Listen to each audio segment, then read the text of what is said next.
বাংলাদেশের সাবেক অধিনায়ক আমিনুল ইসলাম বুলবুল, যিনি বর্তমান বোর্ড প্রেসিডেন্ট, দুর্ভাগ্য আসলে তিনি জানেন না যে আসলে এই যে আসন্ন টি-20 বিশ্বকাপটা কোন মডেলে হচ্ছে।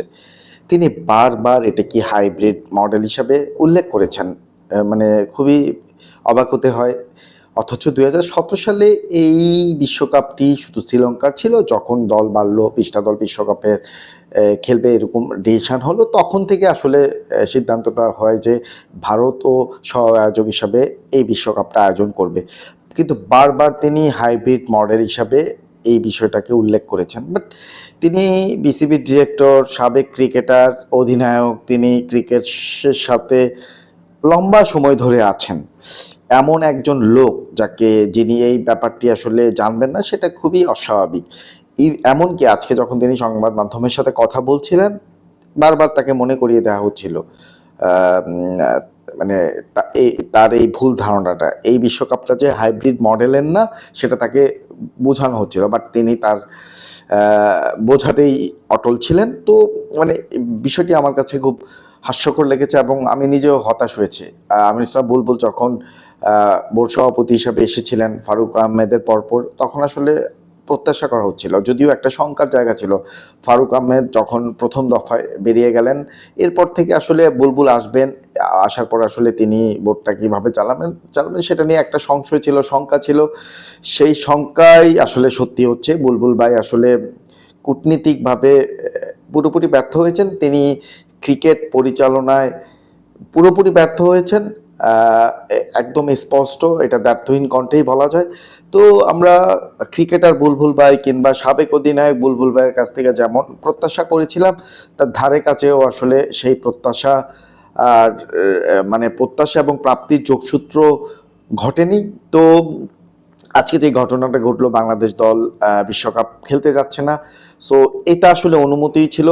সাম্প্রতিক সময়ে যেই ঘটনা প্রবাহের মধ্য দিয়ে যাচ্ছিল বাংলাদেশ ক্রিকেট, সেই ঘটনার প্রবাহে আসলে ধারণা করেই নেওয়া যাচ্ছিল যে এই বিশ্বকাপে বাংলাদেশ দল যাচ্ছে না। তো অবশেষে সরকার পক্ষ থেকে আজকে ঘোষণা করা হয়েছিল যে তারা বিশ্বকাপ খেলতে চাচ্ছেন না এবং নিরাপত্তার অজুহাতেই তাদের না যাওয়ার এই সিদ্ধান্ত।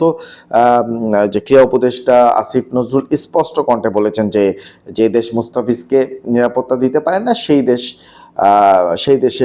দেশ বাংলাদেশকে কি নিরাপত্তা দিবে। তো বোঝা যাচ্ছে যে বিষয়টা আসলে খুব স্পর্শকাতর ছিল। তো আজকে যেটা হচ্ছে, এই সিদ্ধান্ত জানানোর আগে বিসিবি পরিচালক এবং ক্রীড়া মন্ত্রণালয়ের যিনি প্রধান আসিফ নজরুল, তিনি ক্রিকেটারদের সঙ্গে বসেছিলেন। বিশ্বকাপ দল স্কোয়াডের ক্রিকেটাররা ছাড়াও কিন্তু ন্যাশনাল টিমের বাইরের কিছু ক্রিকেটার ছিলেন, তারা এই মিটিংয়ে ছিলেন এবং তাদের পক্ষ থেকে আসলে সেই ধরনের কোনো কিছু জানা যায়নি। কিন্তু তাদের অভিব্যক্তি এবং তাদের যে একান্তে কথাবার্তা আমরা কিন্তু বুঝতে পেরেছিলাম যে আসলে, এবং এখনও বুঝি যে ক্রিকেটাররা প্রত্যেকেই আসলে খেলতে চেয়েছিলেন, কিন্তু সরকারের বিপক্ষে কিংবা বিসিবির বিপক্ষে ক্রিকেটারদের যাওয়ার আসলে সেই অর্থে কোনো সুযোগ নেই। সেই কারণেই তারা আসলে বিসিবি এবং সরকারের সিদ্ধান্ত মেনে নিয়েছেন। কিন্তু দিন শেষে যেটা দাঁড়াচ্ছে, আসলে এভাবে একটি বিশ্বকাপ খেলতে না পারা, মোটা দাগে যদি বলি, একটি বিশ্বকাপ খেলতে না পারা মানে এমন কিছু না যে অনেক কিছু মানে হারিয়ে ফেলা। বাট একটা বিশ্বকাপ, এই বিশ্বকাপটা অনেক ক্রিকেটারে কিন্তু হয়তো শেষ বিশ্বকাপ হতে যাচ্ছে। অনেক ক্রিকেটের স্বপ্ন, ক্রিকেটারদের রুটি রুজিও আসলে ক্রিকেট খেলাটা। তো এমন একটা ইভেন্টে খেলতে না পারার কারণে ক্রিকেটাররা ডেফিনেটলি আর্থিকভাবে ক্ষতিগ্রস্ত হবেন। পাশাপাশি যে বৈশ্বিক যেই ক্রিকেট কূটনীতিক যেই সম্পর্ক আছে, সেই সম্পর্কের মধ্যেও আমরা মনে করি আসলে মানে একটা বড় ধরনের প্রভাব পড়তে পারে। তো সব কিছু মিলিয়ে আমার মনে হয় যে আসলে এই সিদ্ধান্তটা দীর্ঘমেয়াদী একটা প্রভাব ফেলবে। আইসিসি এবং ভারতীয় ক্রিকেট বোর্ড কি রিয়েক্ট করে সেই দেখার অপেক্ষায় আছি। সামনেই আসলে আরেকটা যেটা হচ্ছে যে সামনে আরেকটা এই বছরই ভারত বাংলাদেশে খেলতে আসবে, তারা আসবে কিনা, এরপরে আগামী বছর এশিয়া কাপ আছে। সব কিছু মিলিয়ে আসলে খুব টাফ টাইম বাংলাদেশে ক্রিকেটে আসতে যাচ্ছে। সেগুলি ক্রিকেট বোর্ড আমিনুল ইসলাম বুলবুল কীভাবে ট্যাকেল দেয়, সেটাই আসলে দেখার বিষয়। সামনেই জাতীয় নির্বাচনের পর আসলে ক্রিকেট বোর্ডে পরিবর্তন আসে কিনা, সেটাও একটি প্রশ্ন। পরিবর্তন আসলে নতুন বোর্ড কিভাবে রিয়েক্ট করে এই বিষয়গুলো, সেটার দিকেও চোখ থাকবে।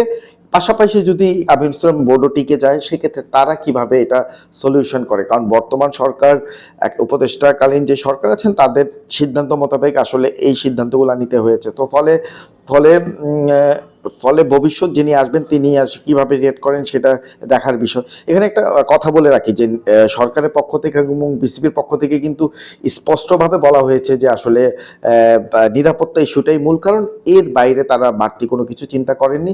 তো ভবিষ্যতে যদি তারা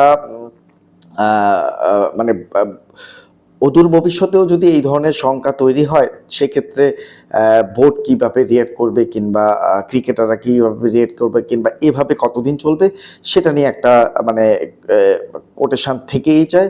সো আমার বিশ্বাস যে ক্রিকেটের যেই কালো মেঘ জমা হয়েছে সেগুলি কেটে যাবে, বাংলাদেশ ক্রিকেট এগিয়ে যাবে যেভাবে আসলে মাশরাফি সাকিবদের নেতৃত্বে বাংলাদেশ দল এগিয়ে যাচ্ছিল। এখন হয়তো ভাটার টান, হয়তো অদূর ভবিষ্যতে আমরা দেখব যে ক্রিকেটে জোয়ার এসেছে।